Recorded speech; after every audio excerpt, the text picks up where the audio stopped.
که څوک دا غواړي چې توبه د ده دغه توبه وګرځي کومه چې الله ویلې ده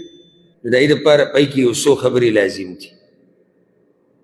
چې کله ورته هم دغه ګناه را یادېږي په هغې به دی پښیمانه وي ندامت چې ما نه ولې دا ګناه شوې ده هر وخت به د ده دا غمي چې کله چې یاره ارمان چې ما د الله نافرماني نه وی کړې دویم رد المظالم